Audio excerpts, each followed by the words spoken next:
Hey, welcome to New Jump City, everybody, where we recap the week in American and Japanese sequential art. I am your host, Christian, the unbiased king, Espinal, and joining me through StreamYards. Still not used to saying that. I've been saying Discord for like 4 years. But it's Joshua Gangsta Time Cole. It's called Partner, but it should be called Gangsta Time. What's good, Chris? Hello, what up, everybody listening? Hell yeah. Also joining us, it is our producer, Edgelord. Big news, Brian. なんというビッグニュース What's up, nerds? Hey, we are back. We're better than ever, I think. How are you guys doing? You guys doing all right? How's your week? It's going all right. Chilling. Hell yeah. Yeah, can't complain myself, man. Really looking forward to the weekend. Yeah, me too, man. Ain't we all? Yeah. Man. All right, so we got It was some a really nice weekend for sports, I'll tell you that. Ooh, I have not been The watching. Knicks won. Oh! Knicks won their game, which was like, cool. It wasn't a big deal, but it was nice because Brunson, it was like the return of Brunson. The king, the captain. Right? And then, no, actually, that was the day after, but whatever. It was the Knicks game that we won. And on the same day, Syracuse lacrosse beat Notre Dame, ending a 7-game losing streak to the Irish. Let's go, like over Syracuse. the past 7 seasons. Is that your team in lacrosse? Yeah, Syracuse. Mm-hmm. Nice. That's my favorite team. But there's a lot of schools I love in like lacrosse, to be honest. So I'm such a fan of the sport. But Syracuse is clearly number one. Let's go, Syracuse. If you're hearing stuff, that's probably me doing stuff. Yeah, I've been casually watching the UFL. Anyway, UFL. The spring league that combines the USFL and the XFL. Oh, right. How's that been? It's okay. I personally think they're doing a little too much. Anything cool? Like they do What do this. you mean? It's like a lot of behind the scenes type stuff where they like let you into the huddle and you hear the coaches make the call and some of that's cool. Do they interview the players mid game? Yes. They were doing that in pro lacrosse, and it's so fucking annoying. I'm just like, we don't need all of that. Yeah, we don't need it. I get what you're trying to do. Hear while the game's going on. Right. I know what you're. Breaks. I know you're trying to do. I know you're like trying to make it like all access. We show you how the sausage is made. And blah blah blah. But I'm like, we don't need all of that. I think hearing the coach make the call is cool. I think like they have a body cam type thing where you can like see first person the tackles and stuff. Mm-hmm. But outside of that, I don't think you need all that. That's dope. Like body cam footage. Yeah, that's pretty sick. But anyway, you were gonna say something before I cut you off. I don't know. No, I was just gonna get into like where I'm at with One Piece. Last time we talked about it, I had finished up Water 7 and Enies Lobby. Very epic. Frankie joined the squad. Lots of lore was dropped. I mean, it's funny because I remember Brian mentioned that there's like a post Enies Lobby like mini arc, which I'm sorry, I don't agree that is a mini arc, but it was just one of the first times that we had one of those like, what happened with the Straw Hats goes around the world, and like we're seeing what's happening with people. And the crazy thing is, Oda did that like at the end of Alabasta and at the end of Skypiea, but it wasn't as grand of an impact as like the Enies Lobby, obviously.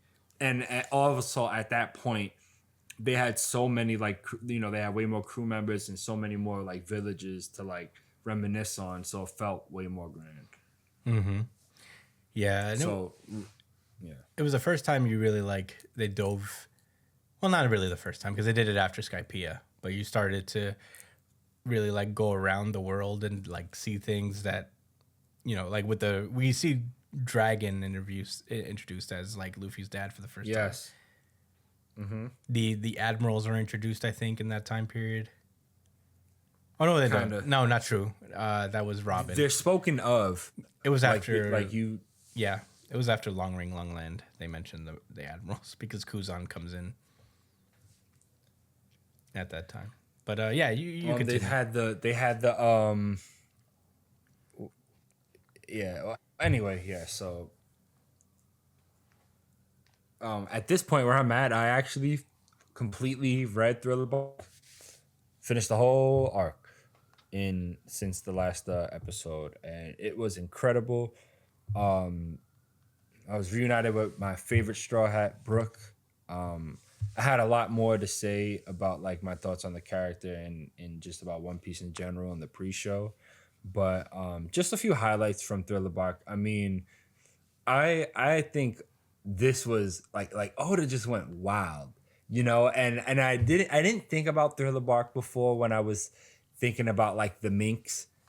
When I was like, man, I know Oda's so excited to have like an island full of like fucking like animals, but really, I feel like Thriller Bark was his like, man, I'm just gonna like, you know, make it fucking spooky. And because obviously it's like, even if he did this shit around Halloween, that's one weekend, you know, and this arc lasted at least like half a year or so. Yeah, I had to. So yeah, so he just said, fuck it, like I'm gonna go with this theme and have fun. I felt like he had a lot of fun.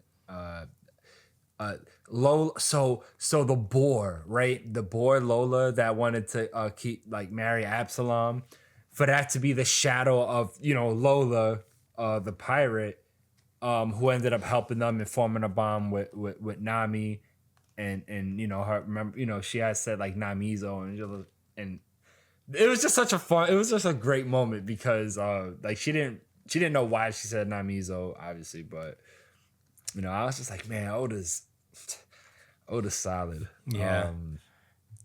And you know, just for her to be Big Mom's fucking daughter. in giving Nami the Big Mom's Vivre card that would come into play. Yeah. That would come into play way later when she's able to control homies. Little details like that, and I'm like, oh my goodness, like this is such a rewarding experience, especially now as the series is getting into gear. And it's so bittersweet in a way because we all know what's coming, right? I mean, they're all talking about Fishman Island's next. They've been saying that since they left Water 7, and I know Fishman Island's not next. Yo, Kuma pulled up, and I didn't, you know, I forgot that Zoro really tried to fight Kuma. Yep. He did, but you know, he probably wouldn't have won at full strength, and all the Straw Hats. Well, maybe if the Straw Hats jumped in, they would have been able to beat one of the. Well, they did. Because they, you know, later on, I remember at Shibodi, they do take out one or two. It literally takes all of them cyborgs. to beat one pacifista. That's what it was. Just one of them. Yeah. But, and you see, that's how good, like, Oda is at conveying, like, where the Straw Hats are, like, power scaling wise. Like it's so subtle.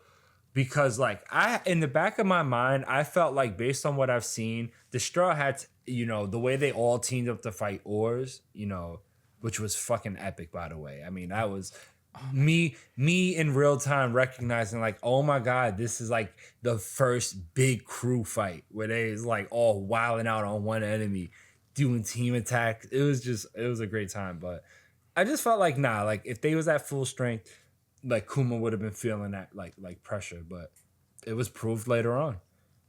So it was justified. It wasn't a feeling of like overhyping the Straw Hats. It was just like, you know, yeah, they can handle him, but there's way more than him. And anyway, Yeah. I don't want to spoil myself. It's a great ride. Do you guys have any questions to ask me from Thriller Bark? Any memories? Do you remember? I'm gonna make I should have had the photo dump before I started talking. I about know. this, but I remember I'm Ryuma. sorry. I remember Ryuma, the samurai zombie. Ryuma. Yes. He's actually, fun fact, I think it's like he's supposed to be. Oda made a one shot with Ryuma, like a long time ago before he even made One Piece, and he's the guy who defeated a dragon in that manga. and like Oda just kind of infused that lore into this. Yo, it's so funny you say that because I would, I gotta do a better job of writing like these thoughts down. But Me too. I was wondering, I was gonna ask you guys, like, no, like as I was reading it, like about slaying the dragon, I was gonna ask, like, yo, did they bring that up when they go to Wano? Like how They he do slayed bring the it up dragon or later. something like that. Yeah, they do bring it up later. I think they mention, well, Zoro is like, the reason he gets arrested early is because he has Ryuma's sword, and that sword was stolen from Wano. So they believe him to be the thief that stole it from Wano and is just now back and has it. I see. And that's the sword he trades Ryuma's sword for Odin's sword. So, that's what happened. So there's two. All right, this is what I've noticed. He has 3 swords. Right. He broke one sword during Enies Lobby. That sword he broke was the one he got from Rogue Town, Yes. from the shop. That was a special sword. One of the swords. But it broke. Yes, one of the swords that was broken was that one. I don't know if the Kitetsu 3 broke or if it was the other one. But Zoro has like 2 legendary swords. One of them is the Iwado and Shimanji that was Kuina's sword. And that's always the one That's the one that he's always had. that's the one that's always in the mouth. So yeah. he only uses that one for his 3rd sword, the unnecessary 3rd sword. Or however necessary it might be. Who knows? Nah, he needs all 3. I understand now. The 3rd sword is for his like special moves. Yes. Usually. When he wants to just draw more power, like he uses it to have more power. Right. And then there's a Kitetsu 3, which is the cursed sword. Fun fact, Luffy gets the Kitetsu 2 once he's on Wano. And it drains his like energy, doesn't it? Not Luffy, but Luffy doesn't even use the sword right. He just punches people with the sword in his hand.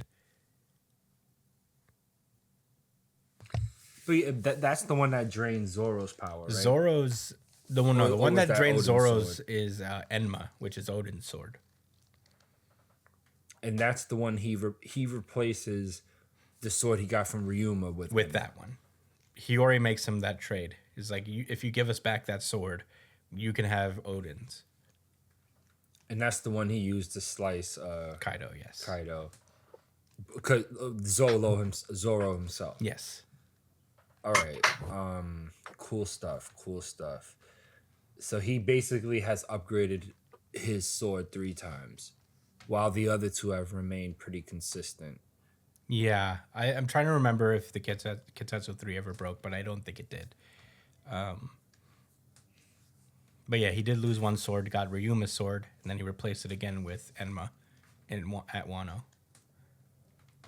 I think what's really interesting is that Zoro being able to replicate Mihawk's like slashing moves, which are really similar to Sukuna in a way. Not for nothing. Right?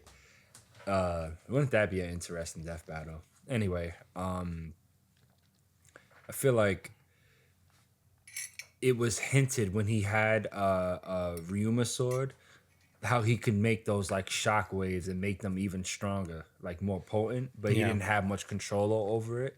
That's why when he came back from like the 2-year break, he was like splitting shit in half, just like Mihawk. It wasn't just that, Mihawk passed down the space slashing technique. That's what I thought it was, right? Right. But really, he always had that in him, and he harnessed it better. Yeah. Well, that slash that's just a cool detail. I think that slash is just like hockey, because the thing about Enma is that if you don't keep your hockey up, it absorbs it. So like you gotta keep it like on a constant. So Zoro's probably improved his Conqueror's hockey in order to even hold that sword. Mm-hmm. Yeah, man. King didn't stand a fucking chance. Yeah, the pterodactyl. I remember his thing. You just like pull his head back and then just shoot. They all these like Oda always finds a way to have some goofy shit that you had to take seriously. That was one of my favorite things about Wano is the dinosaurs acting like crazy And because nobody has proof to the contrary that that's what dinosaurs used to do, they would have to take their word for it. Yeah.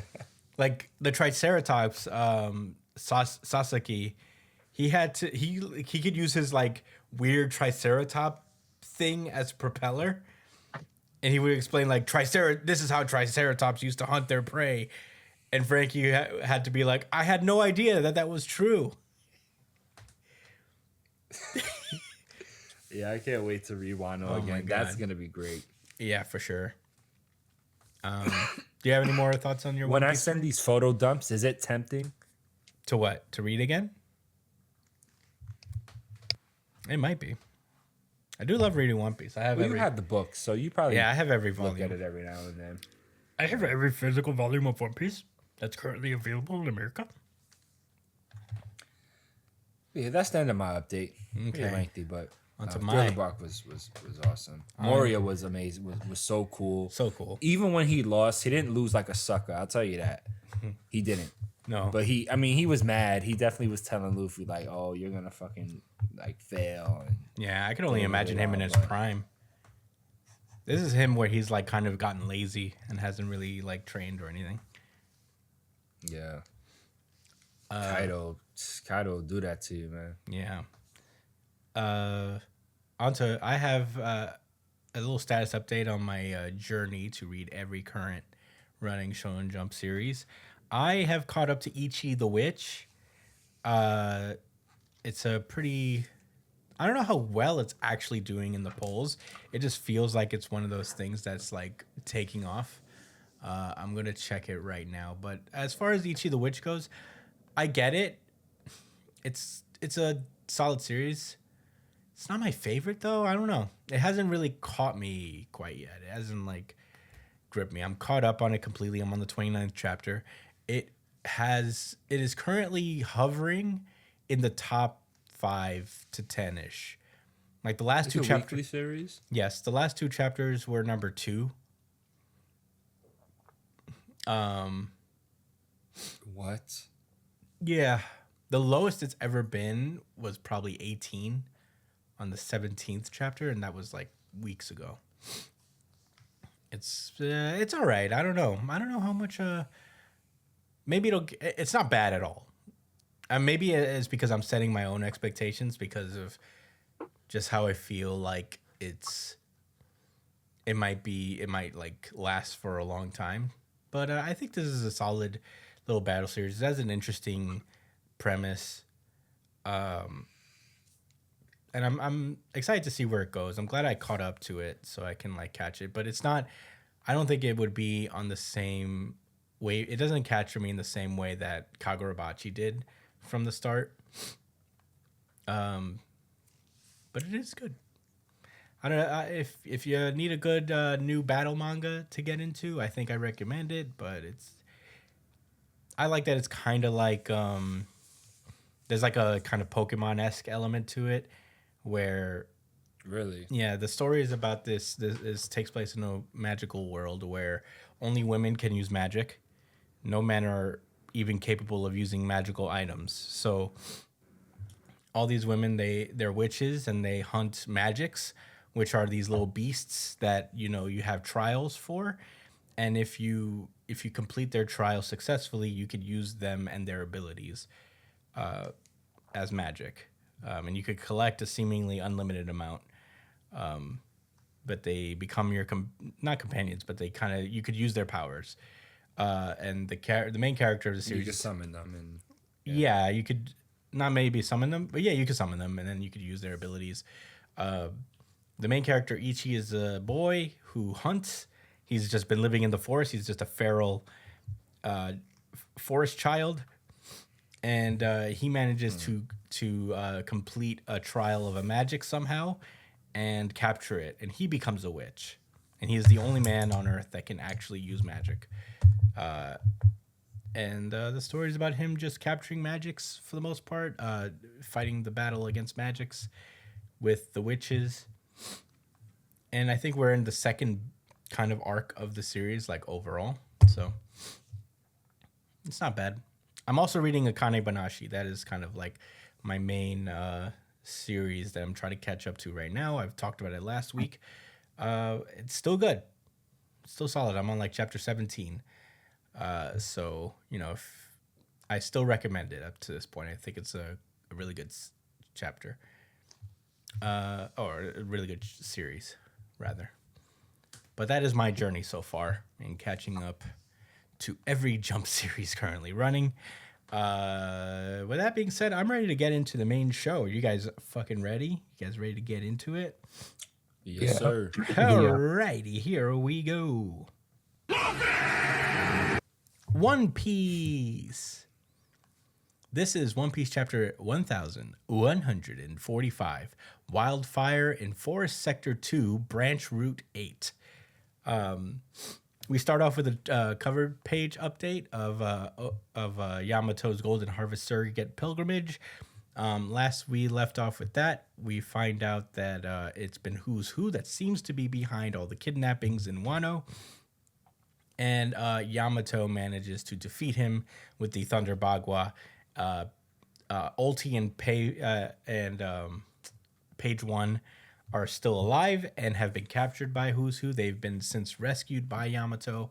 And I'm assuming they're going to join Yamato in his pilgrimage across Wano, which is interesting. Maybe we're seeing Yamato develop a little crew here. A little fleet action going on, a little fleet addition. Okay. To Yamato, the Yamato pirates. Odin. But anyway, opening up the chapter, we open up in the underworld. Overall in Wano, not Wano, in Elbaf, the country is under attack by the Holy Knights. There are 3 Holy Knights currently on Elbaf, causing mischief. Trying to kidnap giant children, and overall just fuck with the giants in any way. And meanwhile, Luffy, Zoro, and Sanji are stuck in the underworld with the new giant pirates and Loki. And we pick up with them as a giant, strange beast is attacking the underworld. And we see that one of the giants, I forget this one's name, I think his name's Goldberg, he defends against it by pulling out a shield named Nash and just basically putting the shield in front. This shield is sentient and can talk. And the dinosaur I thought it was that guy. What's his name? Roto? Yeah, for a second. Yeah, because he does have like that would have been hilarious. Yeah. But the dinosaur thing comes in and tries to bite him, but it breaks all his teeth on it. And then Zoro and Sanji finish it off with the Arme de l'air, which is pretty fucking cool. What are these for that? So yeah, they killed the dinosaur. Sanji is like, looks like I'm gonna cook this thing. And they explain that apparently the shield is alive because they went back a long time ago. I think Goldberg's dad went back a long time ago to vanquish Big Mom, and he returned with the shield that is sentient, much like Zeus. So it must be a shield that Big Mom had brought to life and has been either stolen from by Goldberg's dad or whatever, what have you. Anyway, that's how Goldberg has a sentient shield. Zoro's like, oh, so he's like Zeus then. And the shield is Nash. The shield is like, oh, you guys know Zeus? He's one of the most exalted homies. And they're just like, now he's a manservant to our navigator. And Nash cannot believe his ears. In any case, we return to Luffy talking to Loki, and he explains about the Holy Knights. He tells them about them, and they're like, so that's who beat you? You must have given them a reason to seek revenge when you were rampaging beyond the sea. So it seems Loki has left Elbaf at some point. But Loki apparently has not gotten far enough to actually run into the Holy Knights. So, that's interesting to note. He's made it off the island, but not very far. Everybody returns to Loki with food. They cook up the food real fast, and Luffy pulls up just this burning hot like slab of dinosaur, and just he's like, "Hey, eat up, Loki!" And he just slams the hot fucking food on Loki's face, burning him. And Loki's like, "You're trying to kill me!" And he's like, "No, man, I'm trying to help you out, man. You got to eat if you want to recover." And then Loki's eating his food. He starts to choke on it a little bit, but Luffy comes in with hot soup, and Loki knows that he's about to drop it on his face. So he's like, "I can see it bubbling from there." He's terrified. Yeah, it's very funny. So Just stay away from me. yeah, Luffy trips apparently, and he splashes the hot soup all over Loki, and burns him. Which is very funny. So they're like, what did this guy do to make you all hate him so much? Now they're just all sitting and talking and eating. Loki says where to find red hair. Sorry, I wasn't lying about that. And they're like, well, tell us anyway.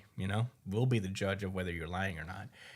And Loki's like, well, why should I tell you if you haven't unlocked the last chain? He's like, you want to meet red hair, right? I suppose I understand how it feels to idolize a pirate you met when you were just a lad. And it turns out this is the biggest lore drop of the chapter. Apparently, Loki was just like Luffy at one point. He too looked up to a pirate and begged him to take him across the sea when he was a child. And that one happened to be what looks to be Rocks. Yeah, that's what I thought too. Which is a That's crazy. because Whitebeard was on his crew. Yep, right? it has to be Rocks. So when Loki begged Rocks to take him onto the island, Rocks responded by beating the shit out of him and apparently stabbing him. To which Whitebeard, a young Whitebeard, said, "You didn't have to use a blade on the kid." And he's like, "Shut up, Newgate." And Loki is sad because he was born in the wrong era, apparently. We then cut back to the battle with the children's nightmares that, not Killingham, but the other one. I got to remember these guys' names. Whatever. The other one that's not the dragon summoned up. No, it was Killingham who summoned them up. My bad. They're fighting them. Scopper is also there. And these things are pretty weak because they're based on the children's imagination. So they're just kind of like, I guess, pretty easy to defeat as a result. So Scopper notices that there are more of them now and a trio of abnormal voices. But, he's like, if even Elbaf isn't safe anymore, then this is truly the end of days. So Scopper is That concerned. does not sound good. Yeah. At all. Scopper. I'm concerned now. Yeah. Meanwhile, the firefighting team of Elbaf is fighting some fires that the children are about to wander directly into. They can't seem to put the fire out, even if they're just even as they toss all this water on it. The two holy knights, Gunko and the Thorn guy, I forget his name, are overlooking this. And Gunko is like, they'll wake up from the heat and wail and cry for their parents and be consumed by the flames. And as they're watching, we see Jinbei coming in the clutch, doing his sea cloud shoulder throw. He just launches a ton of water at the fire and manages to save all the kids, which is very sick. Good for him. And yeah, fire's out. The kids are safe, but they're still walking in line. And it's at that point we cut back to the ship with Nami, Usopp, Brook, Jinbei, and Column. And it turns out that Gunko has made her way onto the ship and is about to fight the Straw Hats. And that is where this chapter ends. Wow, wow, wow. Josh, what did you think about One Piece chapter 1145?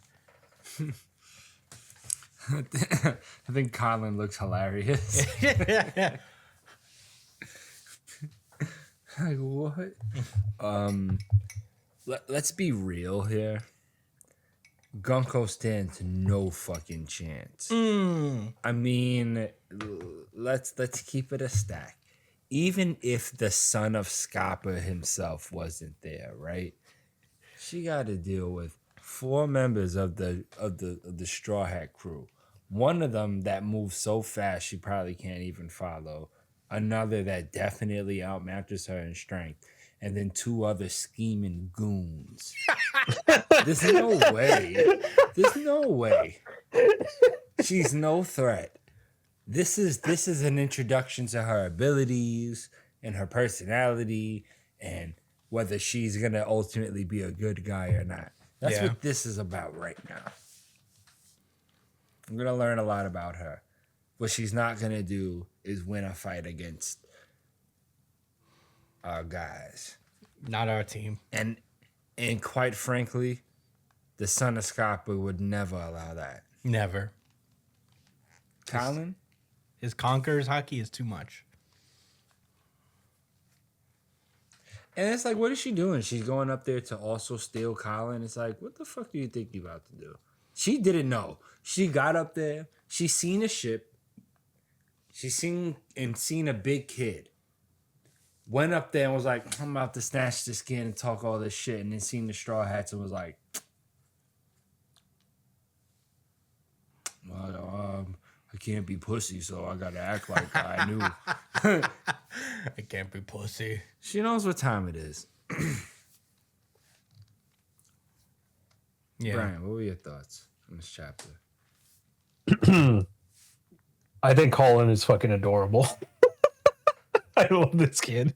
He's so fucking funny. I'm curious as to why Loki has been wearing these bandages his whole fucking life. Like over his eyes. Yeah. Like even in this flashback here with Zebek, he's got the fucking bandages on over his eyes. So I'm very curious as to why that's the case. Maybe it's something to do with his devil fruit. Like maybe his eyes are different now Maybe or it's something. a swag thing. Maybe it's both. Because he could see very well through them as well. Maybe he has the 6 eyes. Can't all Yeah, anime for real. characters that have like band-aids and stuff wrapped around their eyes could still see? That's a thing, right? It doesn't really matter. It is a thing. That is true. Yeah, I wouldn't put too much stock into it. He's definitely not blind. No, I don't think he's blind. I wouldn't put a wrong burgundy for it though. No. But I'm fairly certain he's not blind. But yeah, this is a pretty fun chapter. I'm really curious as to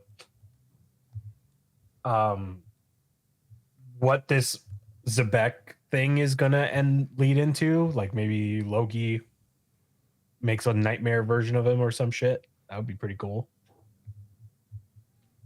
Who's Zebek? Rocks. Rocks. His family name is Zebek. Is Rox dead right now? Rocks is currently It's implied believed to be dead. It's implied that he is dead. we are to assume he is dead.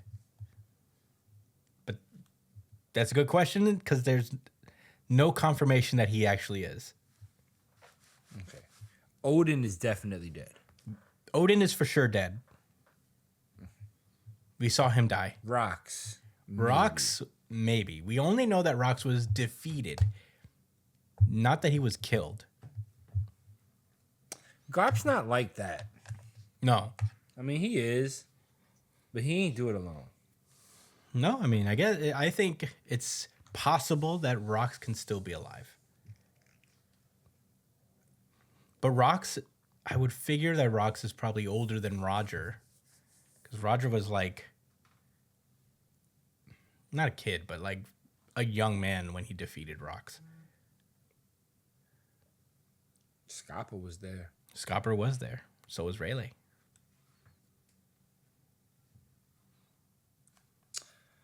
Colin wasn't, but he is still the son of Gaban. This is true. Colin's older than Luffy.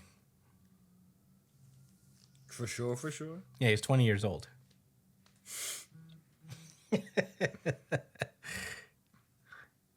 Remember, Giants He's not age. older than Brooke. No, he's not older than Brooke. Brooke's old. He's like 58. Brooke's 90.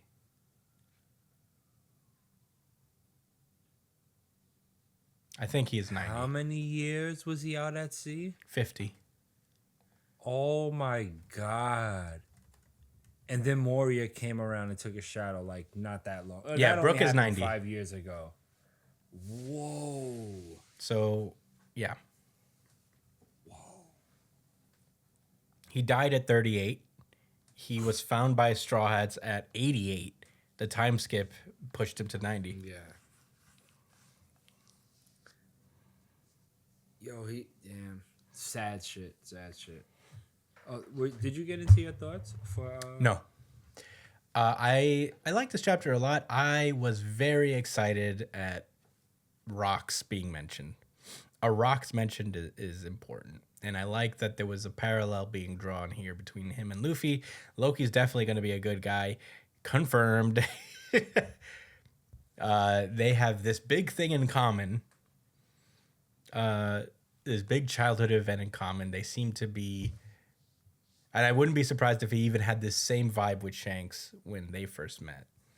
But him knowing rocks is very interesting. I'm very curious to see how that goes. Makes me think what kind of person Rocks was. I don't think he was like, I don't think he was evil. Maybe there's something we don't know about. I mean, we don't know about Rocks' motivations. We don't know about his intentions. This chapter made me feel like there's a bit of compassion within Rocks, even though he did like beat the shit out of Loki as a child. But I think it was done out of, I don't want to bring this child along in the same way that Shanks did to Luffy and refused him to come along. This made me feel like Rocks has like something of a soft spot. And I'm very interested in, and we know nothing about Rocks, but That's one hell of a soft spot. He used the blade. yeah. Yeah, I'd shank a kid if I didn't want to bring him to dangerous places. The sentiment is what's important. The sentiment. Sure. Edward Newgate. Edward Newgate. That's such a real name. Yeah. It's not a One Piece name. It's an actual name of a pirate. A lot of One Piece characters have real pirate names. It's fucking sick. Eustace Kid is a real pirate, I think. Marshall Luffy's Teach. not a pirate. Marshall Teach is the real life Blackbeard. What? Yeah. Oh hell no! Let me stop. Oh, hell no. That's actually really cool. No. Jewelry Bonnie was a real pirate. Roronoa Zoro was a real pirate, but not like his name was. I think it was Lola Noah. He was a French pirate, or something like Was that. he a swordsman? Let me see. I'm checking it out now. Lola Noah Did he have a best friend that died Solo. via the staircase? No, I don't think so. I think that's very this series specific. Everyone says Mihawk is Zoro's end goal, but truly he has to defeat that staircase. He has to slice it up. That's what he's training this entire time. Yeah. What pirate is Zoro based on? Although not a lot of fans know, Zoro is also based on real life French pirate Francois Lolonois. Lola Noas. So there you go. Francois, who was known Ace to is have been locked up. who was known to have been active during the late 1600s. So there you go. Anyway, my thoughts on this chapter. I love the lore drop. I'm here for the lore drop. Very excited. On your thoughts of, I didn't think that you would say that the Straw Hats were just going to unilaterally win, but I see that makes sense. I mean, he is with Jinbei. Jinbei and Brook are very strong. And you know, Nami and Usopp are going to show out too. Nami is actually a lot stronger than she gives herself credit for. If Nami were to actually dedicate herself to training in battle, she would be an incredibly powerful person on the crew. Yeah, without a doubt. With the Zeus, And that's aside from her navigating abilities and yeah, forecasting. with her with the Zeus upgrade to the fucking climate act, she's a force for real. So that'll be interesting. I'm excited to see how she matches up against Jinbei and Brook. One thing that's very interesting though is that she meets Brook. She's within proximity of the person who made that song she likes to listen to after every meal. So yeah.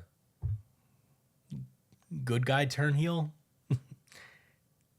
It's gonna be Wait, what was the name of the song? It was New World. Mm-hmm. Not Binks. Not Okay. Binks. It wasn't Binks. It was New That's- World. That would have been too on the Pirate nose. song. Yeah. But she likes New World, and guess who sang it? Guy right there. So it's going to be interesting to see how that plays out. I wonder if she'll be hesitant to fight Brook because of the song. She might be a fan. Yeah, the psychological damage fighting her hero. Yeah. But I'm into it. I'm excited. I'm glad we're kicking things into gear right as Oda is going into another 2-week break. That's very good timing of him. I feel like he does this on purpose. He does this definitely on purpose. So, you know. Thanks, Oda. I wish I knew what was happening. Oda is. Oda would Let me just tell you tell me. something. One Piece is not ending in no 4 or 5 years. All right, with these fucking breaks, One Piece is not ending in 5 He's years. not even that old. I'm tired of people like jacking it. When y'all told me he was only like 50 something years old, I was like, that's it. Or like I was actually 40, surprised he was that 49. old. I thought he was like in his mid 40s. But that's only because he started. I thought he was like in his 60s or something. Man. God, he needs to hurry up. That's why I was nervous. A mangaka in their 60s, I don't know. But he's taking a lot of breaks, so he's probably like, they're preserving his health for sure. Shonen Jump's like, I don't want you to end up like, we can't have another Who the fuck no Togashi. one says, this is better than Dragon Ball, for sure. I would say so. Oh, and it's held now Shonen Jump for much longer. Yeah. Those are really all my thoughts on One Piece this week. It was, a lot of stuff going on. I love Jinbei coming in the clutch and doing his patented shoulder throw to put out a fire. Yeah, that was awesome. His multi-use water tunnel. So, that was fun. And Full clutch. yeah, learning more about Loki was super fun. Seeing a Sanji Zoro combo move, very fun. But yeah, that's all where I'm at right now. I'm ready to move on. Are you guys? Yeah. Yes. Alrighty, let's go. Sakamoto Days. This is Sakamoto Days, chapter 208, Domino Effect. Last we left off with Sakamoto Days, the world is now thrown into a frenzy as X has supplied everyone in Japan with a gun that only shoots 3 shots and purge-like rules where you are allowed to use these 3 shots in any way you choose without any legal consequences. So that should be fun. That should be pretty cool, I guess. And this chapter focuses on the fallout of such a experiment, as we start off with a lady on the train minding her own business on her phone, and this weirdo pulls up and just basically sits on her lap. Josh is doing an exact impression of what his face looks like right now. You need to be watching the YouTube version in order to see this. Why would you do that? Is it really like that in Japan? Like, I what don't the know. fuck? But this lady has had enough. She's like, there's plenty of space, but you push up against a woman every day. This guy is a recurring Every issue. day. That's crazy. So she pulls out her gun and shoots him. Recurring- So real quick, just for some context on how crazy transportation in Japan can be sometimes, every phone in Japan has a setting where whenever you take a picture, it makes a very loud noise. Why? Oh, because people are taking just pictures of people? Yeah, That's exactly. nuts. So every phone has built-in extremely loud camera sounds whenever you take a picture. Sheesh. People are nuts. But anyway, this guy dies. Pretty much the very first day that a citizen is that citizens are permitted to bear arms at 1:40 p.m.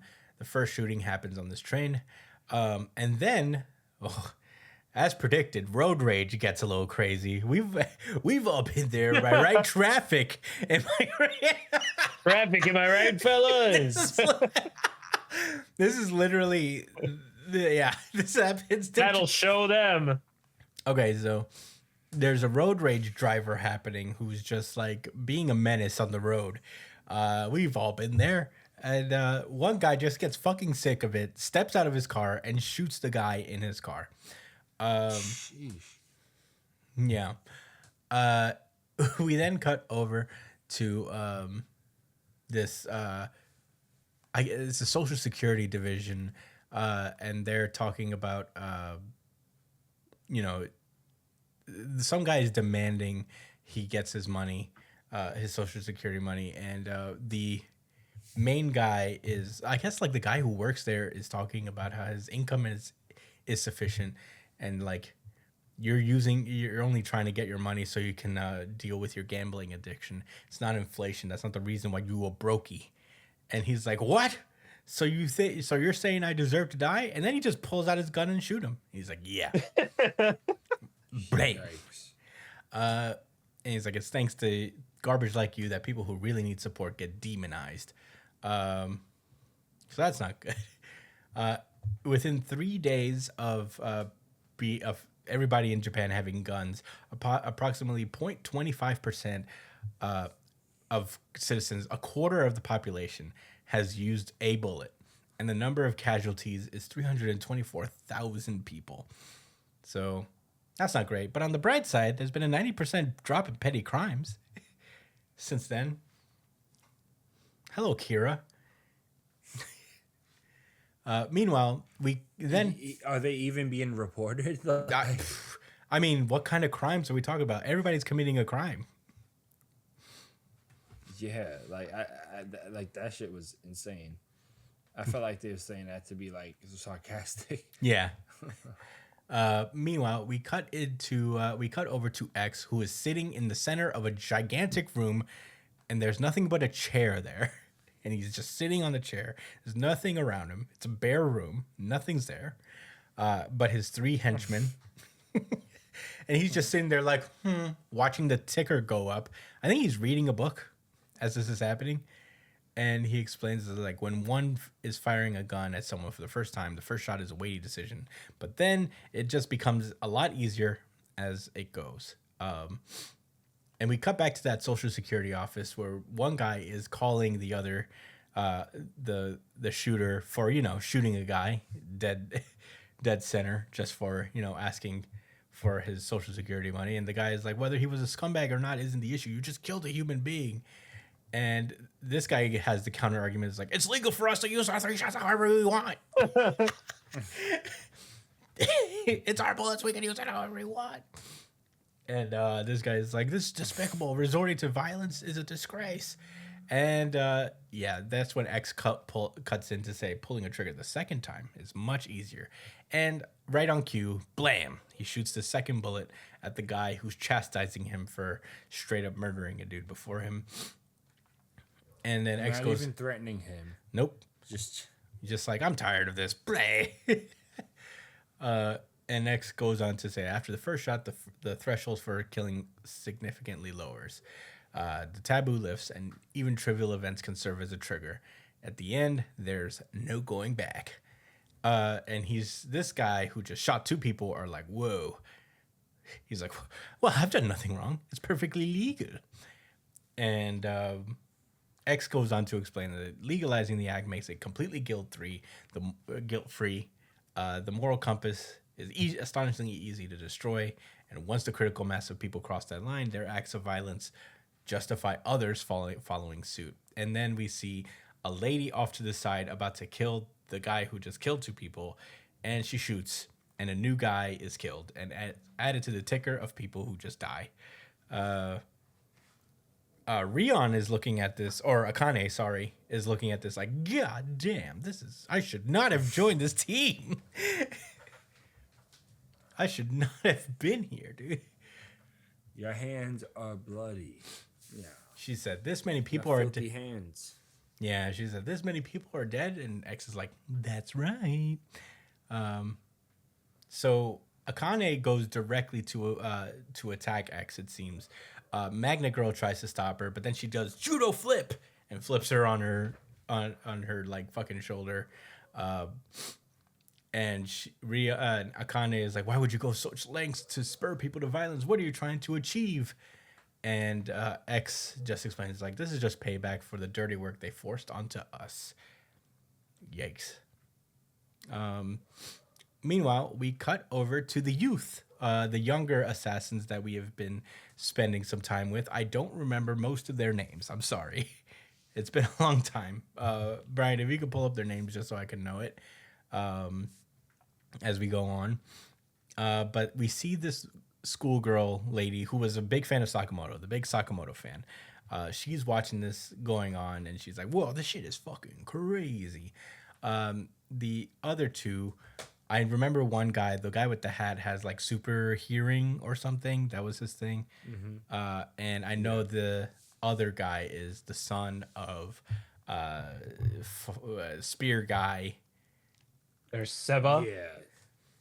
Seba, and then there's the Invisible Man, who is the brother. The Invisible Man is Yeah, the that's older brother. isn't to the that Seba mask. or is Natsuki? Okay. Natsuki Seba. Okay, so that's Seba. Who are the other 2? Who are the other 3? Let me see. Oh, there's also Mask Guy. Mask Guy is a different guy. He looks just like the Mask son. Guy, that's the little brother to Invisible Guy. Okay, so Mask Guy is little brother to Invisible Guy.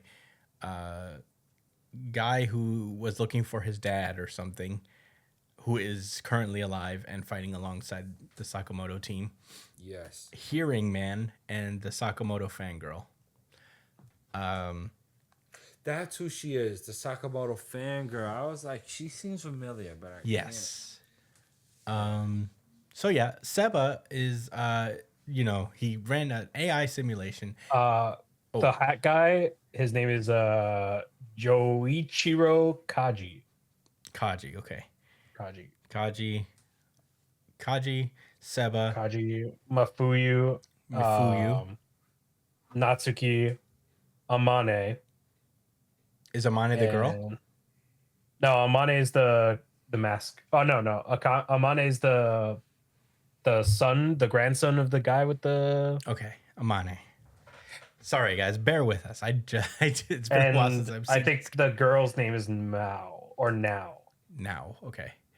So Seba explains that he ran a simulation, and within 1 week, it showed that 9% of the population is dead, and they say that it takes 10% for a nation to collapse. So Is that so? Seba is thinking to himself, it's like, but why is he doing this? It's like, if he has a grudge against people, why not just kill him themselves? What is X trying to achieve? And one other guy pulls up, is like, it's here, the you know what? And he opens the box that he carried in, and it is one of the guns that is being distributed. And Seba explains that there is a biorecognition system within. He shoots all 3 bullets at the same time, and he realizes that the gun actually locks up after 3 shots. He also notices that the gun is slightly heavy, so he takes it apart to see what was going on, and he finds that the extra weight was a microchip, which is a gram. He knows the gram weight of a fucking gun. So, yeah, he explains that it's a remote control module, and the JA can control the gun through the IC chip. It can find locations, register bullets fired, or lock specific guns. And with that, Seba says that with this information, they might be able to stop this act of terrorism. No, we absolutely have to stop it. And that's where the chapter ends. Wow, wow, wow. That's very exciting. Josh, what did you think about Sakamoto Days, chapter 208? Yeah, I don't have too much to say about this. I mean, yeah, I kind of realized really late in the game that that she's on the crazy side. I mean, she thought, yo, I still think this plot point is so wild that she's seen Rion through his personality disorder Yeah. and was like, oh, it's really you. And it's like, no, it's not. Oh. She's dead. It's a made up imaginary fucking thing that sounds just like her. Like, I get it. It's like, oh, this is the stuff that she would say and she would act this way. It is authentic, but it's still not her. Yeah. Fucking weirdo. Anyway, yeah, I hope they can hack the guns and shut down this, atrocity that's going on. I thought about the whole commentary aspect about, oh, if you gave humanity guns, this is like what would inevitably happen and all of that. And there was another line. Where was it?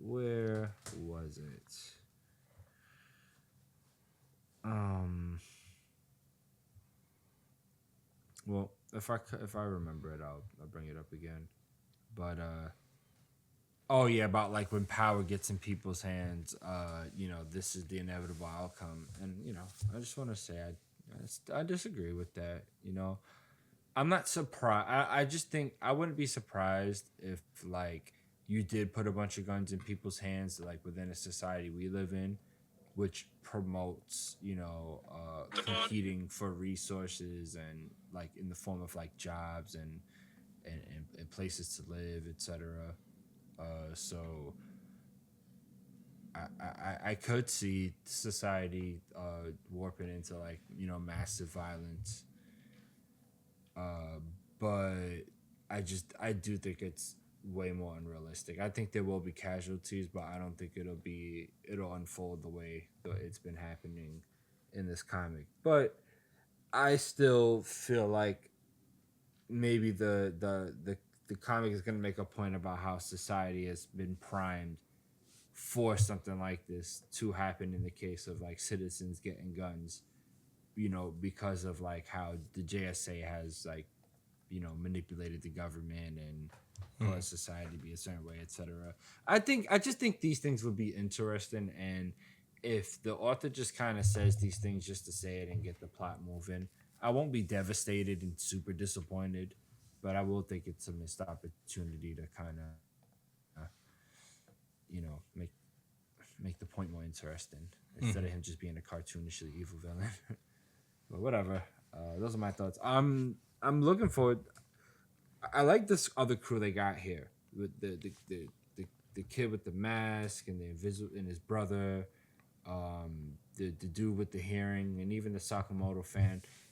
I really like the tertiary characters in Sakamoto Days. So and that's what I said like earlier. If this arc leads to seeing these characters get fleshed out a little bit more with a bunch of like fights that they have to just obligatorily get into, I'm cool for it. I'm down. I like Sakamoto Days when there's action. Yeah.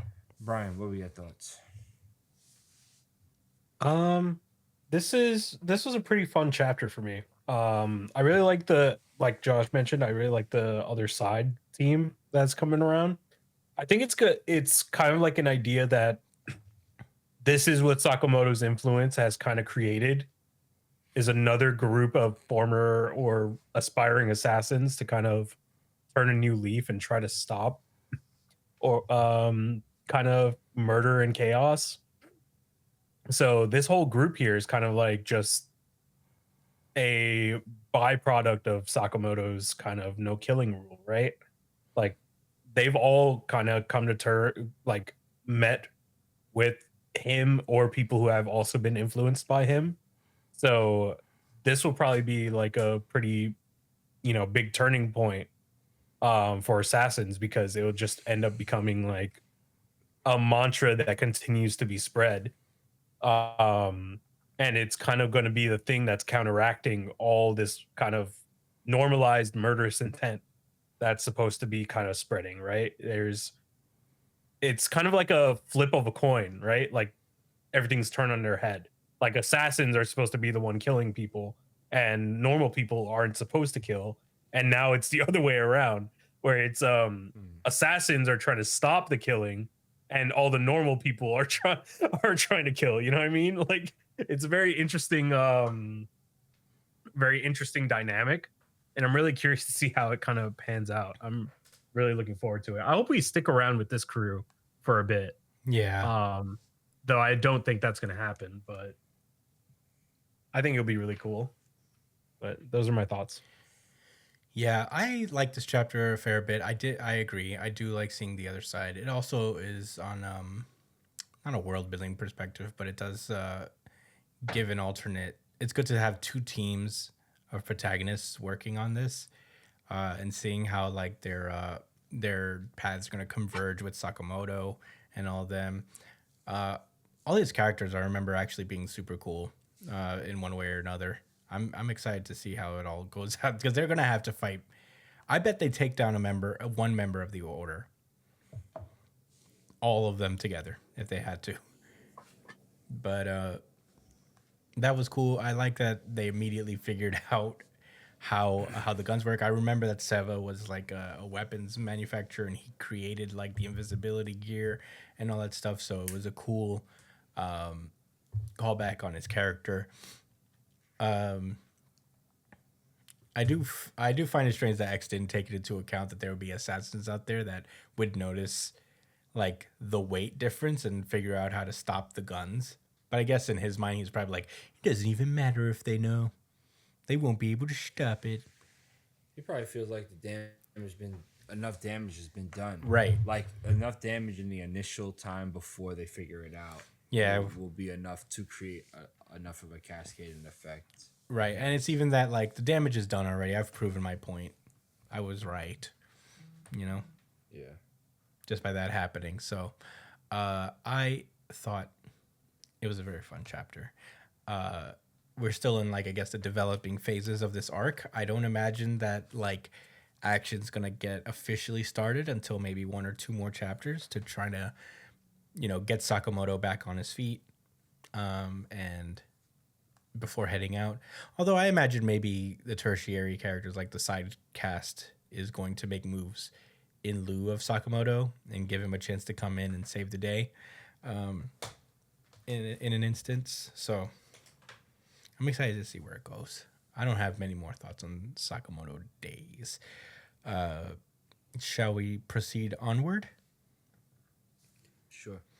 Alrighty. Let's move onward. Fill me a picnic in the car with me so I can chat.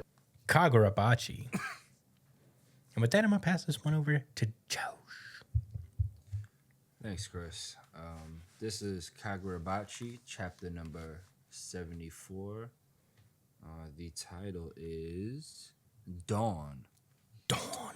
So last week we continued the flashback of what led Samura to making the decisions he made, that being a murderous traitor, aligned with the Hishaku to take out the enchanted swordsman. And we got to see the backlash of the information about the genocide that happened to the invading islanders, and how that affected Iori like in class, which in turn when Samura found out what she was going through, drove him to make Iori move away and have him, really just contemplate what to do next. And then at the very end of the chapter, he got the news that Rokuhira, the creator of the swords, has been murdered and the sword stolen, like how we learned in the beginning of the series. So with that, we lead into this week's chapter. So he just hung up the phone after hearing the bad news, and Samura went over to Rokuhira's, I guess like right after that happened, and was confronted by Yura, that's his name, this snake sassy dude, evil sorcerer man. So Samura just starts like asking him a bunch of like really just grilling him, because he's like, yo, like you're causing shit to happen, bro. Like you was behind like the murder of Rokuhira, and like your organization is stirring up problems that wasn't existing before you guys came to the picture.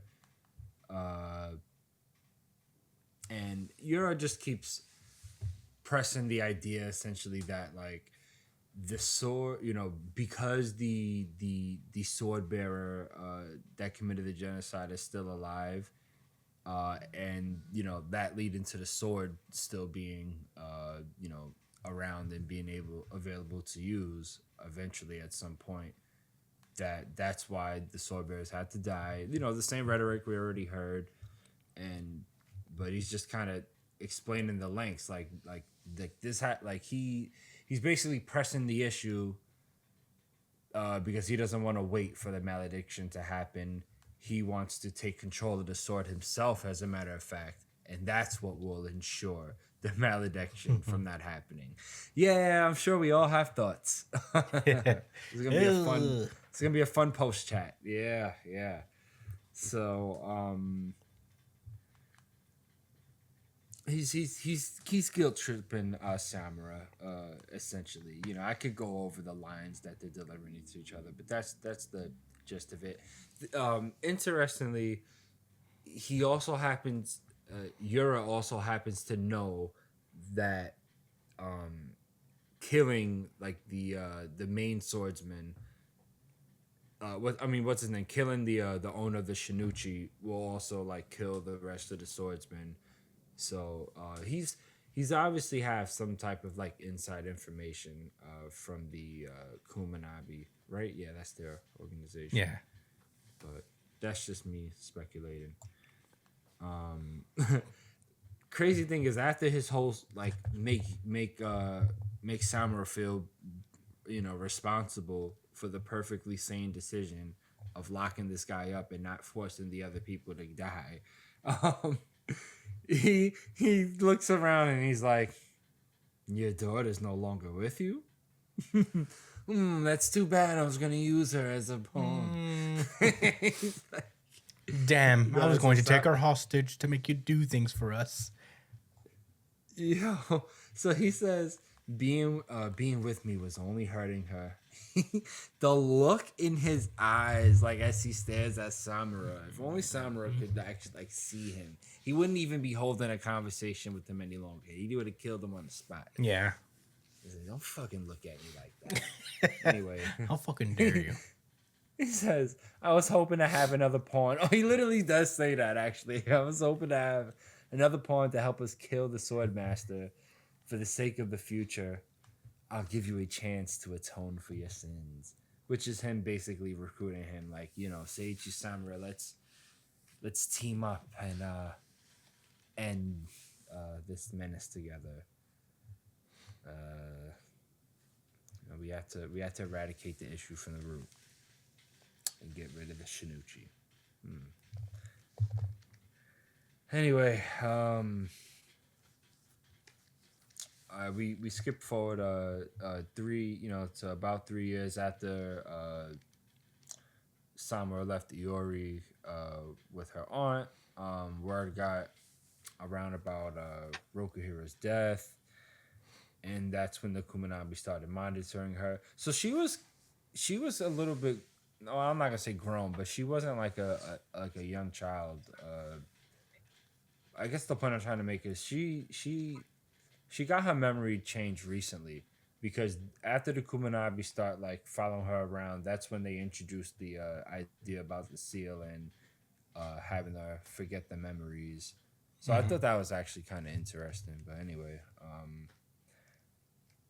it's so sad because right before they're about to do the seal, there's like a little note for Iori from Samura, and it says, "I'm sorry I caused you nothing but pain." From Dad, as she's like crying on the paper, and I was like, "Oh, Yeah. oh man, that's rough."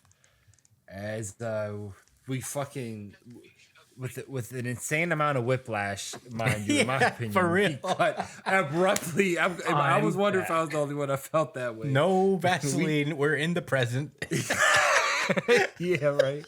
We go abruptly into the current time of Chihiro finishing off Hirohiko with his new technique, and then him immediately glancing over at Iori as Mini Masumi notices that she's completely destroyed the seal on her memory. In the few moments he took to look at Iori, he then turns around and sees that Iori's being whisked away by one of his fellow Hashaku members, literally being whisked away via like a flame. And then like in one of my favorite panels of the week, actually, there's a small little panel of him it says glance. And he's like, oh, in my mind, he's like, oh, you running little bitch. Like that. I see you. So, I see you ducking me. Yeah, you think you're low? All right, keep that. All right, pussy. See you later. Yeah, so yeah, his teammate tries to get Hirohiko away. I actually forget her name. Yeah, I don't remember her name either. And Hirohiko's like, Gaku I'm or good." some shit like that. Haku? Gaku, I think her name is Something Gaku. like that. I think you're confusing her with Gunko, but it's all right. I don't know her name, so I'll say Gaku. Okay, Gaku. Okay. Anyway, so he's explaining to her like, oh, like I'm straight. You know, he didn't like these aren't lethal blows. I was able to block it with the sword. But Oh, it's Toto. yeah, Toto. thank you for pulling that up, Brian. So he's like, oh, you know, grab the enchanted blade because I'm real salty that I just took this L. That's not what he said. I but can't that's go out like essentially this. Yeah. I have to get my get back.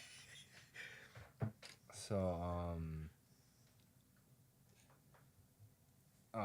right, I guess like right when he says that, Toto's like, oh, like we have it, but, and then one of the other Kumanami members was like, yo, like I'm gonna like track them down, you know, go help Iori because she's getting like ran up on by mad fucking swordsmen, and she's also trying to protect her classmate Ikura. And she says, thank you for coming. And he says, sure. As Chihiro pulls up and they get an awesome one-page spread of them looking fucking cool as hell in their samurai poses. And, you know, they killed everybody around them probably. I'm sure they did. And Chihiro's like, oh, did your dad teach you, like, sword fighting? And she's like, yeah. But I never actually like fought for real, and that's why I closed my eyes. Which you know, Chihiro reacts probably the way any of us would have, but I guess they're like we established before. She's less anxious when she doesn't have to worry about seeing like the people she's hurting or hitting or whatever, or actually like the people trying to hit her. And you know, I guess her dad fights blind, so it can be done, and she does it too. So it is what it is. I think that's dope. Then she looks up at the sky. She's like, "Is that my dad?" Chihiro looks back and says, Yes. It sure is. Is he watching us? Yes. Abso-fucking-lutely. He's like, if the seal's broken, Mr. Samura must be remembering you too. But he can't come and find you now. Mr. Samura is on a mission to slaughter the rest of the contracted sword bearers. As she looks up at the hypnotic eye in the sky, very scary. And she's like, oh, I get, no matter how much I struggle with my feelings, could never reach him. And then that's when he starts. Okay. Let me not skip ahead. So then we cut to Toto and Hirohiko talking, and she's trying to explain to him like, "Yo, like if you draw the enchanted blade, Samura's gonna know. He's gonna come and punish you, bro." And even with the proper technique, you're covered in wounds, like you're fucked up, like you're in no position to defend yourself, like especially if that nigga pulls up. And he's, Hirohiko seems to believe that either way, like Chihiro's gonna draw his sword. And besides, I'm not just letting this end this way. So clearly, majority of the motivation is Salt. But yes, he does seem to think Chihiro's gonna draw his sword, which was very interesting. So Chihiro looks at Iori, and he's like, "It wasn't meaningless.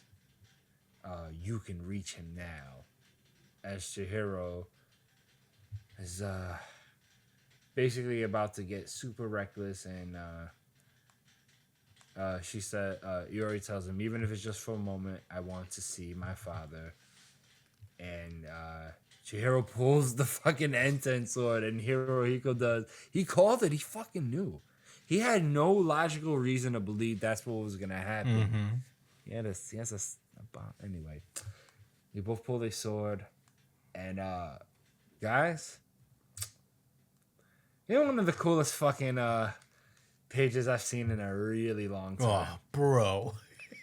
And that's as soon as they draw their enchanted blades, the eye in the sky disperses into calm clouds as black crow feathers drop down to the surface and gently brush up against everybody looking up. The next page, we see Samura call his sword Tobamune as he draws it, and we get a beautiful 2-page spread of Samura descending from the sky with black angel wings in the form of crow wings, essentially. As we see Chihiro drawing his Enten blade with his new EA Purity style stance, and Iori looking above too. And that is the end of this chapter. I'm going to skip everybody. This is my RGC. I think it's mine as well. RGC. Yeah, this is a unified, really good chapter of the week. Oh my God. Unified RGC. Unified RGC. Unified RGC. Bing bong boom. Sheesh. So, Brian, let's start with you. What were your thoughts? What can I say that hasn't been said for the past 15 weeks about this fucking series? What can I say? Like legit. Details Like, about the chapter. like I just can't. Like it's the same fucking greatness every fucking week. Every week. Guys, read this fucking series. It is fucking masterwork after masterwork every fucking week, and I'm not even exaggerating. I'm not. I wish I was. This series is this fucking good. Read it, please. God, the anime when it comes out for this series will not be able to do. All right. I won't go this far yet, but God, this is such an incredible use of manga storytelling through and through every fucking week. This guy knows how to tell a fucking story, whether it be through flashbacks, whether it be through buildup, whether it be action moments. All the art is just so fucking incredible. And the writing for every character feels so in-depth and realistic, and like it just reels you in. And he just knows how to fucking get your fucking blood boiling, you know what I mean? Get your blood pumping. Because goddamn, having three whole ass enchanted blades activated in this one moment for the god of the enchanted blades, like it makes this guy look like he's literally Sword Jesus, the way that he's flying in the end. God, I just love this series so much. There's not enough words that I can say that can do this series the justice that it deserves. You know what I mean? Like, God, I'm gonna be talking about it like this next week too. Don't you fucking worry. Those are my thoughts. Yeah, I mean, guys, we've seen Aura farming, but this is the Aura Harvest Festival. This this shit was so damn cool. It's so good. Having Kumeyori and N10 both being drawn simultaneously. Hirohiko knowing in advance, it's like, yeah, he's gonna fucking pull the sword. I can't stay down. Feel it in there. Ooh, I know this motherfucker. I know he's gonna fucking draw this sword. That's my best friend. That's my best of friendo. So I am not letting him go. I am not letting him upstage me. Both of them unlocking it, and then of course the old head pulling up, the OG coming in and to say, "Let me show you guys how it's really done." Y'all remember Sephiroth? Sephiroth. Yeah. One Winged Angel was playing in Samura's head as he was pulling this blade. From the first person perspective, drawing it from Chihiro's perspective, looking up at Samura with his sword drawn. I mean, man, this guy is so good. You know what it reminds me of? For his time and when Naruto was coming out, Kishimoto was kind of like really doing some cool shit with manga in terms of perspective, in terms of like different lenses. You know, like he would like draw in a fisheye lens every now and then. I feel like he was like not inventing new techniques, but kind of like, you know, just what's it called? Not revolutionizing, but for lack of a better word, I'll use that, like the concept of just artistic technique in manga for his time. I mean, you know, and now we see Hokuzono, I think this guy's name is, picking up the torch, and we've seen it before. He's just very creative in the way that he composes panels and illustrations basically as manga art. It's so good.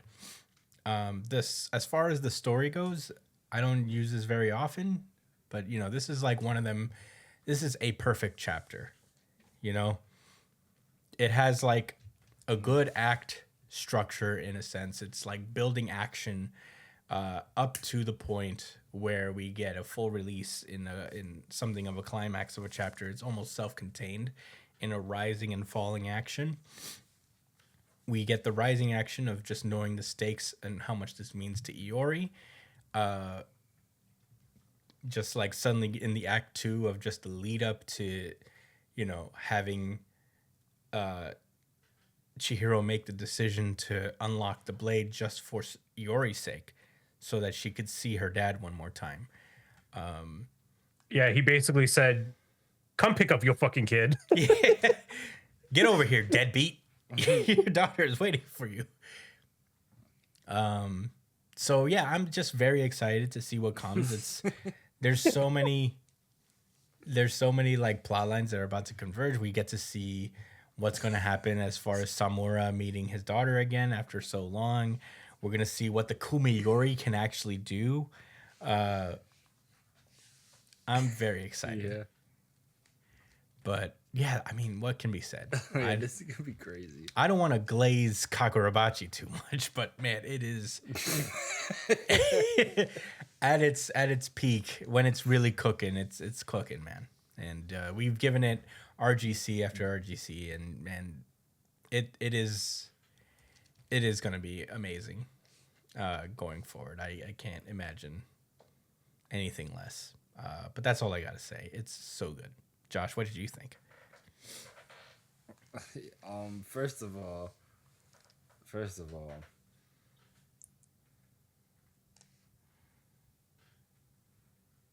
I didn't even think about the fact that we're gonna be able to see the new sword, the Kumayuri. Yeah. I'm really interested in that, man. But I'm gonna keep it a stack with you. This won the RGC for me decidedly off of the final page. Yeah. It was just so fucking epic, man. I'm gonna say this. I'll be a little critical and go out on a limb and say that them two drawing their swords now was a little bit of a force. I think maybe we could have got another chapter to kind of build up to them having like a more logical reason for like Hirohiko knowing that he was gonna draw the blade. I also thought it was really sudden for Chihiro to do it too. I know she wants to see her dad, but he didn't have that flashback with her. It felt like he did. Like he looked at her and felt the whole flashback. I think he knew prior that she didn't know Samura, and that he knew that he put the seal on her basically so that she would forget him. So he knows like the backstory. He doesn't know like the ultra specifics, but he does know like the more important parts of it. I think it makes sense for him to do this in a sense. I think he knows enough to know what this means to her. Yeah, that's fair. I'm not too upset. That he did it at, it's more that I think it was a little quick. But I'm not upset that they're pushing things forward. We just got a whole flashback. It was really deep. But I got a couple things to say. So I'm trying to be patient, but I really, really don't care for Yura in his reasons. You know what I mean? Like, I've been pretty vocal about it already, and I don't think either of y'all disagree. So I don't want to make it about belaboring the point that he's doing the fucking most and that things were absolutely fine. And I'll even go the extra like myself to say, in my opinion, that like it's worth the risk. You know what I'm saying? That something like that would happen again, just because like I feel like life is precious. We don't want anybody else to die, and saving 5 people's lives is worth the maybe of and just to be clear, we know that maybe is a very, very, very small chance under circumstances that people aren't trying to actively obtain it and do whatever they want. I guess there's a commentary about that could be said, that it's not the Hishaku, it probably would be other people that tried to do the same thing or whatever. But at the end of the day, I stand by the fact that those 5 people's lives mattered, and it was worth trying that. So with all of that said, yeah, I don't want to just believe that Yura is about pure bullshit, or that he's just simply a member from that island, or maybe he knew somebody from the island and this is like a tale, like a issue of vengeance. I want to hope that it's a little bit more complicated than that. I just don't know what else can really, what other layers there are to this. You know what I'm saying, as far as like Yura's motivations or the Hishaku's motivations. To me, clearly they feel some type of way, And they don't have to be members of the island. They could just feel like, nah, like that was just completely bugged the fuck out, and that guy needs to go. And sorry, you guys need to be killed too. But it's not simply that, because we got the detail this week that he wants to obtain the Shinichi for himself.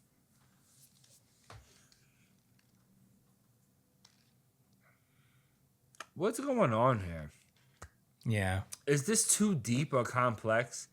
Like, I don't disagree with to you. just admit, like, I don't disagree with you. I just think I'm personally withholding judgment until I see, because I do agree Yeah. Yura himself is like kind of the least interesting part of Kagurabachi so far. But that's only because we don't know much about him, and there could be a whole lot more. I'm just or whoever his boss is. yeah. Sorry. Maybe he does have whatever. like a secret boss over him that is really trying to obtain it. But yeah, I mean, I'm okay in a sense right now that Yura's the least interesting part because he is not like kind of the antagonistic focus at the moment. It'd be a different story if they were directly fighting Yura right now. Yeah. So I'm willing to wait and see where he's at in a couple in like further down the series. I can't imagine that he won't have some depth to him. I feel like Hokuzono is like built enough trust with me that I'm like willing to see, and you know, I'm just opting for the possibility that he's keeping things close to the chest because as far as Shonen Jump series go, it's still pretty early on. 74 chapters in, so but I need to understand your interrupt you sentiment. for something. Yeah, so I need to also make a I need to make a stand here. Ooh. Summer is going to die by the end of this little arc. Whoa. And I'm willing to put Oh, we're burgundy getting bet back on it. We're back. I'm running it back. So for those It's on who you. for those of you who It's are on new you. who are new listeners, I'm willing to.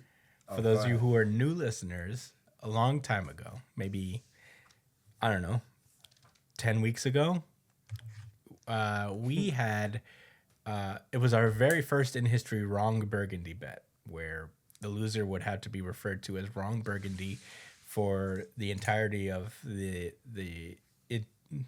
confirming show, where it's confirmed whether we were right or wrong. Josh and Brian both bet me that Samura was going to die in the arc where he was introduced. They lost. And now Josh wants to resurrect that bet. That same stakes for this right here. Do you think Samura is going to die in this arc? That is a good question. If you're not ready to give an answer, I can give the audience a little bit more context while you think. Okay? So, for me personally, right, the first wrong burgundy bet, for me, it was all about pride, and that me staking that pride on the fact that I know my tropes. That's what that was about. It was important to me that it was against Chris, especially because I'll be honest, you definitely put me on to like reading manga. But I'm a big boy now, man. I've been reading shit for a long time now. The student has become the master. So I felt like I seen something there. I really thought so. And I feel similar now. Now, I'm gonna tell you this. I'm not giving my reasonings. I'm not gonna really try to appeal to you unless you want me to. Unless you want me to give more reasoning to why I think it's gonna happen. I'm just gonna present. I'm gonna put it down right now. But if you want an explanation, I'll give it. Okay, so I am a little hesitant to make a bet this time around because I do see a possibility in which Samura definitely died in this arc. I'm still of the belief that It's two factors for me. do I want to do it? Do I want to roll the dice, baby? Am I a degenerate? All right, you know what? I'll be fair and balanced, okay? It's two reasons. Number one, is the fact that there was a whole flashback and an emotional appeal to him. We understand him as a character on a whole nother level. And I'm gonna keep it a stack. What more is there for him to do at this point? I mean, he could go try to kill the other swordsman, but he's here now. And guess what? There's someone there to pick up his sword. That's his daughter. So there's the emotional element to it, and also it makes sense plot wise to me. I think that's very organic. Okay.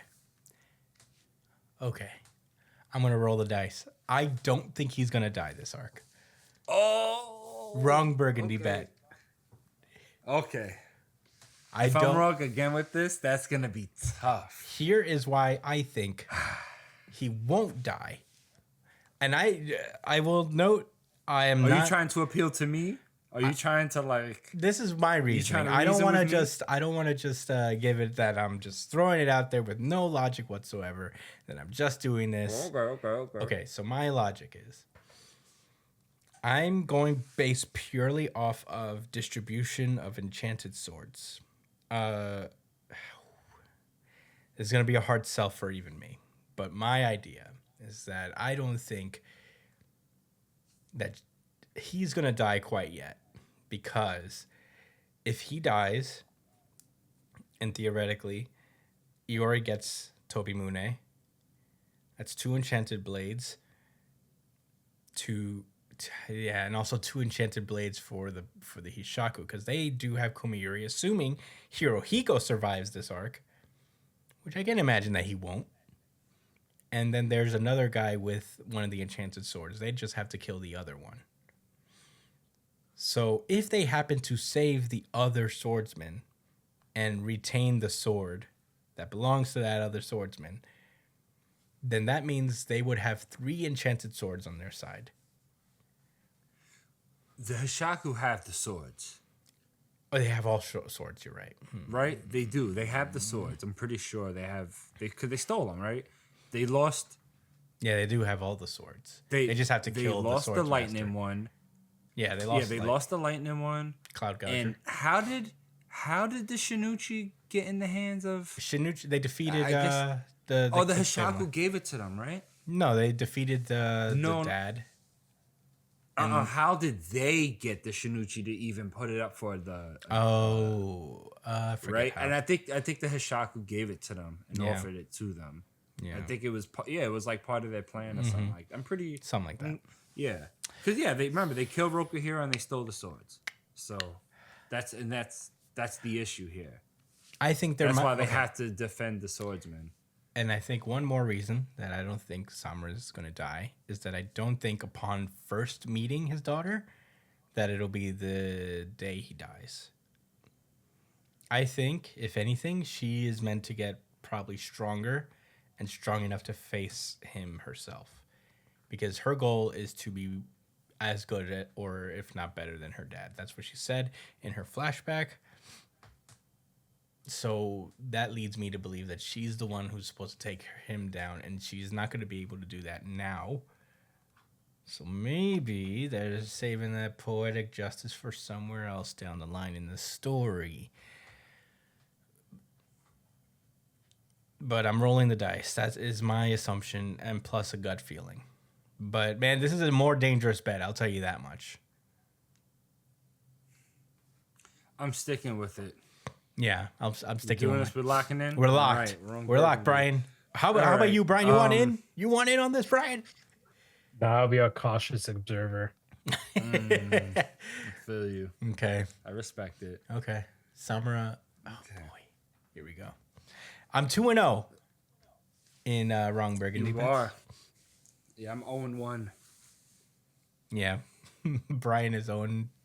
So yeah. Yikes.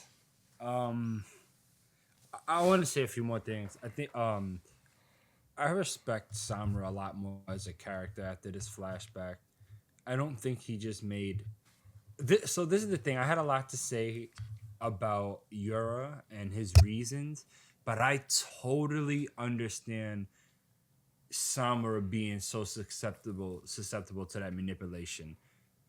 he,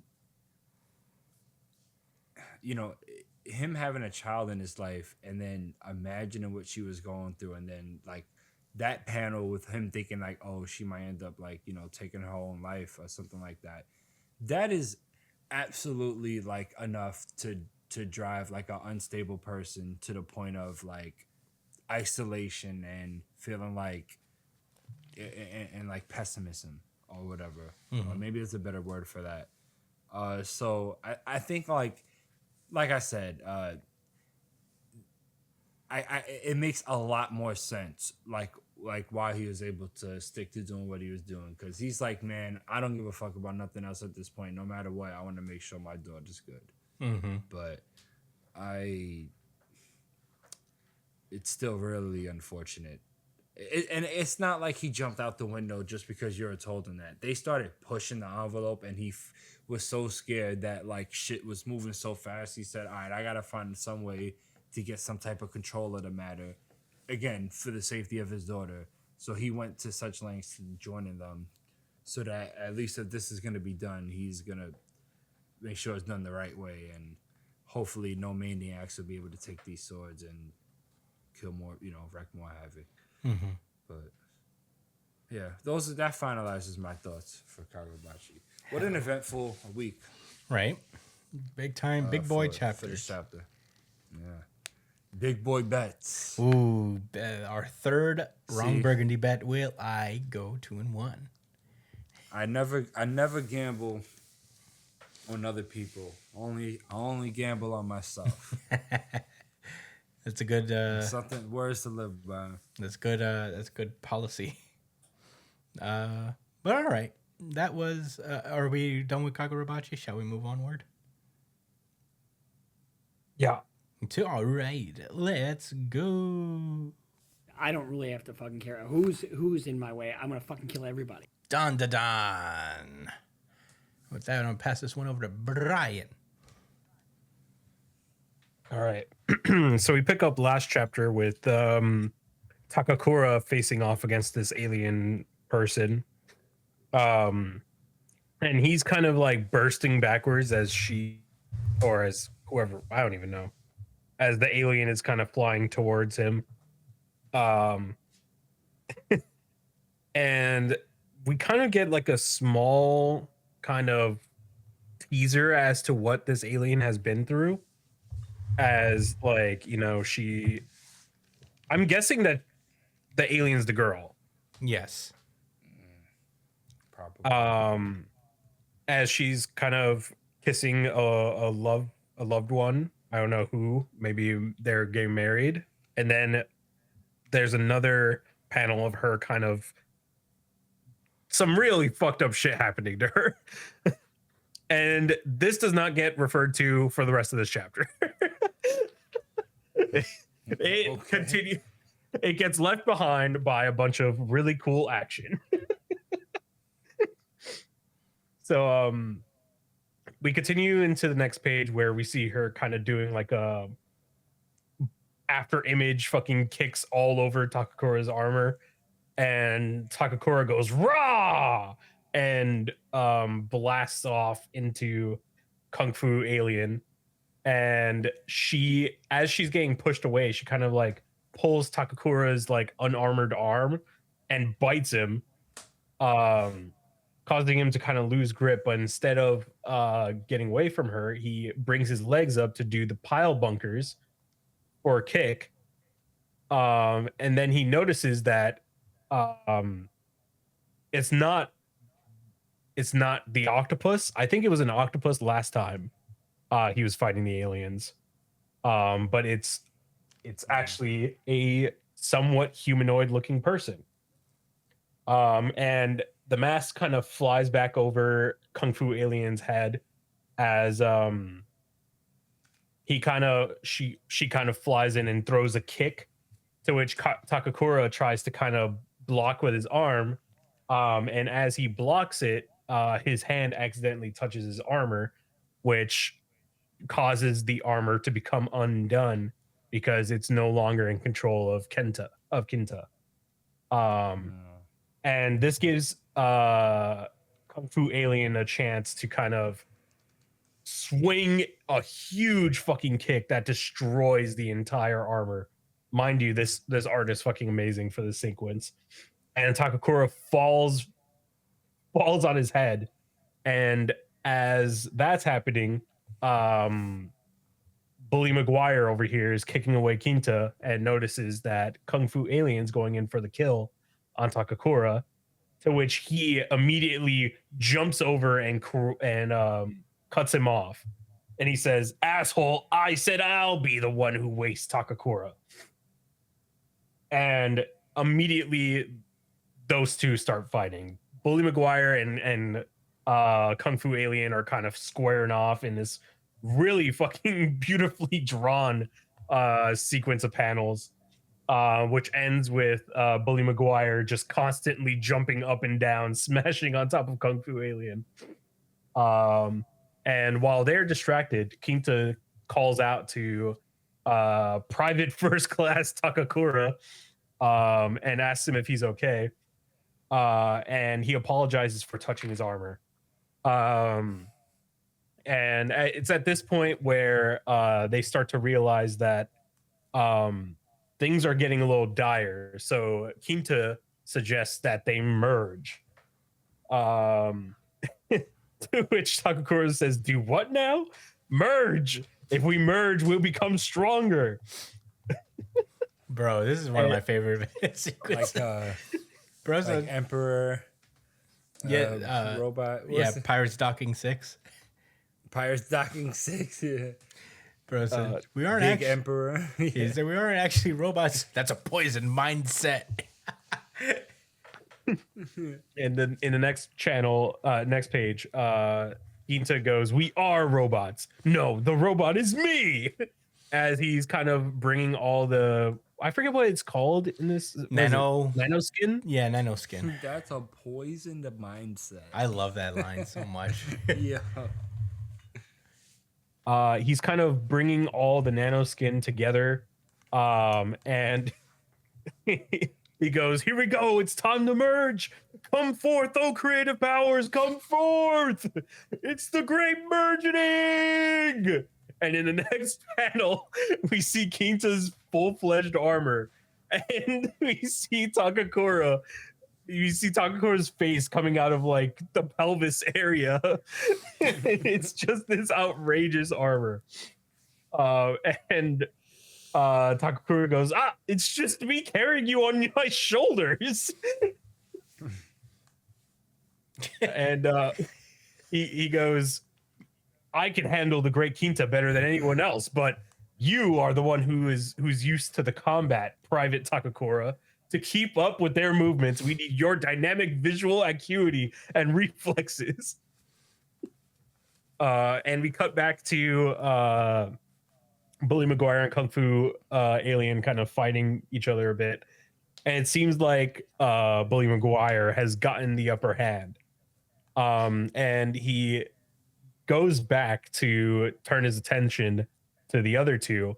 And immediately Quinta flies in and tries to punch him, but Bully Maguire jumps out of the way, causing like the ground to shatter below him. That's a heavy ass punch. Bully Maguire goes, "Takakura, what the hell is that? You better not think this is a joke." And Quinta goes, "Private Verniers? Verniers, I guess. Yeah, that's What are right. veneers? Aren't those like teeth things?" Yeah. No, those are veneers. Verniers must be something different. Is So, a ver in there? Bully Maguire tries to slam down on top of them, but the great Quinta kind of does a sidestep, and as he's sidestepping, Bully Maguire is also kind of shooting out and following their movements. And Quinta charges up another punch and misses, to which Bully Maguire really takes this as an insult still, because of how ridiculous this looks. And as he's kind of like enraged by this kind of seeming slight, he kind of kicks them up in the air and then jumps up and slams them to the ground. And Takakura goes, Sakata, merging has made us even heavier. It's hard to move. And all the gears all banged up too. Merging has made us weaker. And the chapter ends with Ginta going, say what? You can't believe it. That is it for Dandadan this week. Josh, what are your thoughts? Yeah, this was a silly ass chapter. I am still amazed that they're not dead. But I'm starting to understand why. I mean, the fact that the villains fought each other for half the comic, you know, I can see how, you know, they survived this situation, you know, while the girls was in the gym handling business and winning. Anyway, this guy's so disappointed that when he's going to be very, very disappointed when he finds out that Takakura doesn't have his speed granny turbo. Yeah, the turbo granny anymore. Yeah. He's going to be sick. You think he's going to let them go? Like, you think he's going to be like, oh. Because he can't even use the sword. Right. You think he's just going to kill him, like, anyway? He might kill him anyway. He hates Takakura that much? Yeah. He's a hater, dude. D1 hitter, Bully McGuire. D. If they gave him a gun with 3 bullets, he's using all of them on Takakura. Yes. He's using all 3.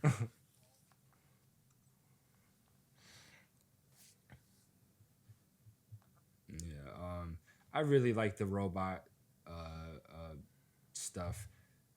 I'm kind of hoping they take it a little serious at some point. Yeah. You know, I want to believe that, like, all jokes aside, that they could team up and win against these guys. I mean, they've been through a lot of struggles and they have magic material.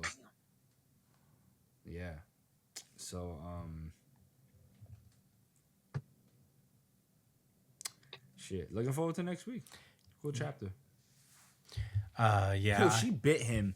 She's desperate. Yeah, she's trying to win. She's the protagonist. For real. This was my second favorite chapter of the week. I mean, it's the GOAT. It's Kinta himself, but it is cool to see like the hater guy. He's actually the real deal. He's mad strong for no reason. He has a pretty good handle on his powers, which is pretty cool. It was cool to see that, you know, he's a legit threat and all that stuff. I mean, dude, any chapter with Kinta in it is going to be a favorite of mine. I think he's just so dumb. It's so funny. This one face that he's making when he's saying that, oh, come forth, oh, creative powers. And he's like, it just makes me laugh. Yeah, Kinta has the best.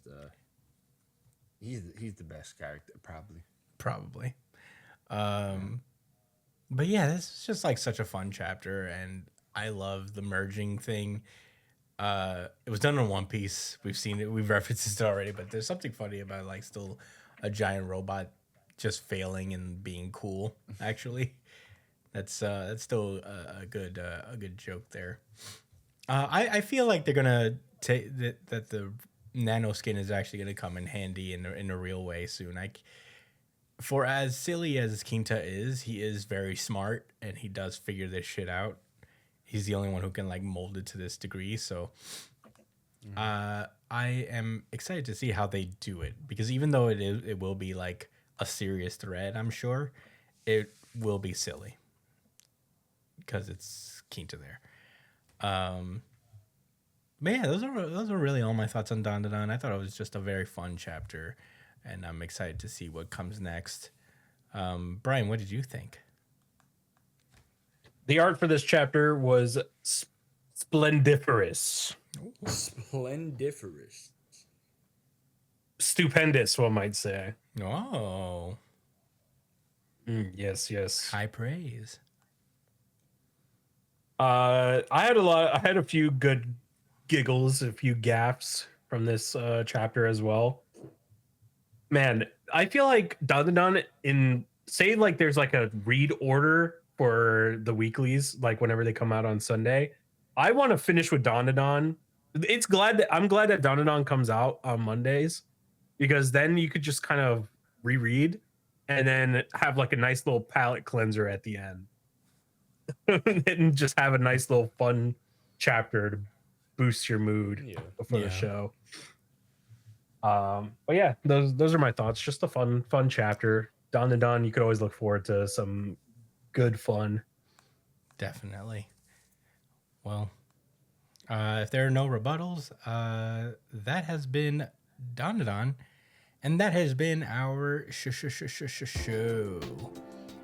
Thank you guys so much for listening. As per usual, you could find me at the Chris Espinal on Twitter and Instagram. Josh is at JDCole_37 on Instagram, at New Jump City Josh on Twitter. Brian is at b.esp on Twitter and Instagram.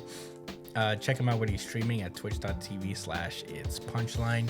Email the show at newjumpcitypod@gmail.com with any questions, suggestions, anything you guys want us to talk about, and we'll mention it on our pre-show chat show that we do every week when we can. But we did do it this week. There will be a new pre-show chat show coming. So check us out on that. Comment your thoughts on the chapters that we talked about, or on your thoughts on the show. I would love to hear them, and maybe we can have a little discourse here on the show between the fans and the hosts here. So that would be nice. While you're at it, like, share, subscribe to the podcast wherever you listen to podcasts. That includes iTunes and Spotify. We are on YouTube, obviously. If you're watching the video version, we are up to full speed on that. Very excited. That's it. That's all I got. That's all the plugs, I think. Thank you guys so much for listening. We will see you guys next week. Stay safe, New Jump citizens.